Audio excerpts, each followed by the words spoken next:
A morte de um dos homens mais poderosos do Terceiro Reich desencadeou uma das mais brutais represálias da Segunda Guerra Mundial.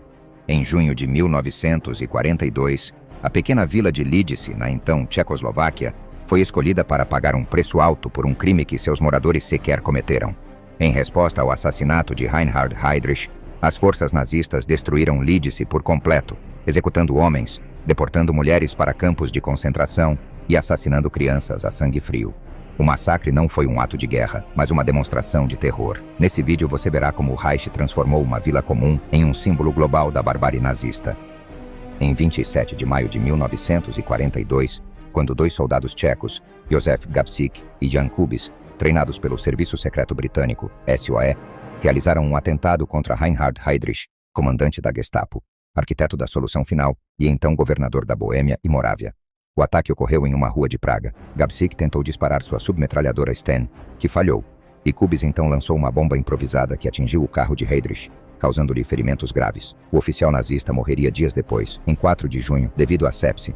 A morte de Heydrich enfureceu Hitler. O comando nazista imediatamente exigiu uma represália que deixasse claro o custo de qualquer resistência. A escolha recaiu sobre Lidice, uma vila a cerca de 20 quilômetros de Praga, com aproximadamente 500 habitantes. O motivo? Nenhuma prova concreta. A suspeita recaiu sobre a vila devido a uma carta interceptada e a ligação de um morador com um soldado da resistência. Na madrugada de 10 de junho de 1942, tropas da SS e da Gestapo cercaram Lidice. Às 5 horas da manhã, os 173 homens com mais de 15 anos foram levados para um celeiro local e executados a tiros, em grupos de 10. O processo durou várias horas. Quando o barulho das execuções começou a incomodar os soldados, passou-se a usar granadas para abafar os disparos. Um único padre foi autorizado a realizar orações por eles antes do fuzilamento, mas nem ele sobreviveu. As 203 mulheres da vila foram enviadas ao campo de concentração de Ravensbrück, onde a maioria morreu de fome, doenças ou exaustão. Algumas foram submetidas a experimentos médicos. Já as 105 crianças tiveram destinos variados e brutais. Apenas 17 foram consideradas arianas o suficiente para serem enviadas para a reeducação na Alemanha nazista, em lares adotivos. As demais foram assassinadas, principalmente por envenenamento em furgões de gás no campo de concentração de Chełmno, na Polônia. Após os assassinatos, os nazistas incendiaram todas as casas e usaram explosivos para demolir o que restou. O cemitério da vila foi profanado, as lápides destruídas e os corpos desenterrados. Nada deveria restar. Lidice havia sido apagada do mapa. Cartas, fotos e até árvores foram arrancadas ou incineradas. Durante semanas, soldados com pás e dinamite garantiram que não sobrasse nenhum vestígio da vila. O comandante local da operação foi o oficial da SS Horst Böhme, que supervisionou pessoalmente os fuzilamentos. A ordem viera diretamente de Karl Hermann Frank, com conhecimento pleno de Heinrich Himmler e Adolf Hitler. Um dos poucos relatos sobreviventes é de Marie Supíková, então com 11 anos, uma das 17 crianças escolhidas para a reeducação. Em entrevistas décadas depois, ela contou como foi separada da mãe e do irmão, levada de trem para a Alemanha, renomeada e proibida de falar sua língua natal. Sua mãe morreu em Ravensbrück, seu pai foi executado no celeiro. Após o massacre, a propaganda nazista tentou justificar a destruição alegando o envolvimento dos moradores com a resistência, mas nenhuma prova foi jamais apresentada. A comoção internacional foi imediata. O episódio chocou os aliados e passou a ser símbolo da brutalidade do regime. Nos meses seguintes, várias cidades em países aliados foram rebatizadas como Lidice, em homenagem à vila destruída.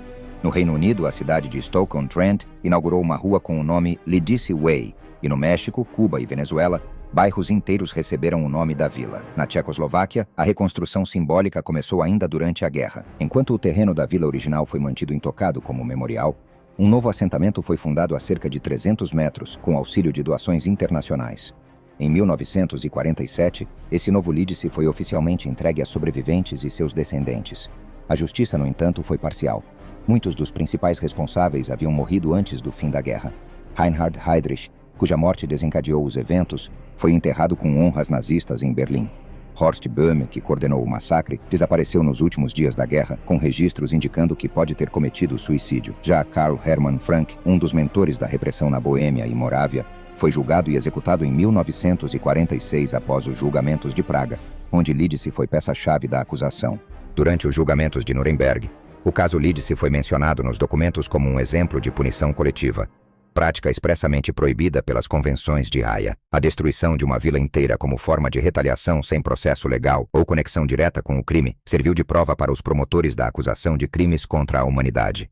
No pós-guerra, O governo tcheco organizou comissões para localizar as 17 crianças arianizadas. Algumas foram encontradas e retornaram ao país nos anos 50, mas muitas já haviam sido totalmente assimiladas às famílias alemãs e perderam qualquer conexão com suas origens. Um dos casos mais marcantes foi o de Anna Havelková, que passou 12 anos na Alemanha antes de redescobrir sua verdadeira identidade, sendo então reunida com parentes sobreviventes da mãe. Atualmente, o Memorial de Lidice preserva o local do massacre como espaço de reflexão. Cruzes marcam o lugar onde os homens foram executados, e esculturas homenageiam as crianças assassinadas.